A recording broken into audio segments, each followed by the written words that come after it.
चिखली बुलढाणा मार्गावरील राऊतवाडी स्टॉपजवळील जामोती नदी अक्षरशः तुडुंब भरून वाहत आहे। 3 तासापासून ही वाहतूक ठप्प आहे, आपण या ठिकाणी बघू शकतो।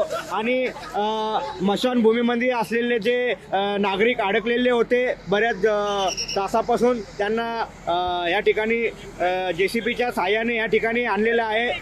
या ठिकाणी आपण बघू शकतो की त्यांना JCBच्या साहाय्याने आणलेलं आहे। या ठिकाणी आपण त्यांना बघू शकतो, या ठिकाणी JCBच्या साहाय्याने आणलेलं आहे। लहान लहान मुले या ठिकाणी होते आणि पोलीस प्रशासन देखील या ठिकाणी आहे। आपण बघू शकतो पोलीस प्रशासन, महसूल प्रशासन यांनी मोठी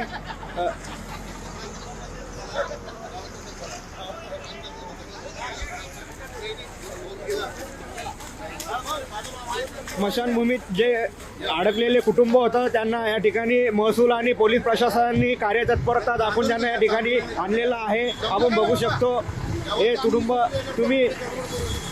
आपण हे कुटुंब बघू शकतो। लहान लहान मुले, त्यांची लहान लहान मुले हे अडकलेले होते।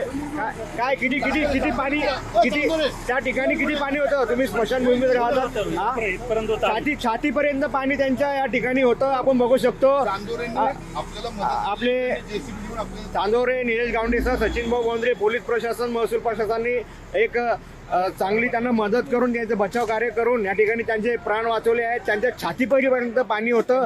काय सांगसाल दादा? दादा तुम्ही काय सांगसाल? अचानक समोर आलं इथपर्यंत।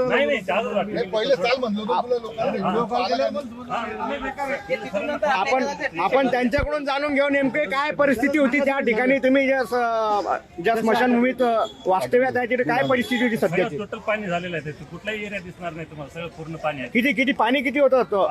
6 फुटापर्यंत पाणी या ठिकाणी होतं। या सगळ्या मंडळींनी त्यांचं बचाव कार्य केलेलं आहे। हे सगळ्यांचं दैनिक आम्ही चिखलीकरांच्या वतीने यांचं सगळ्यांचं अभिनंदन करतो।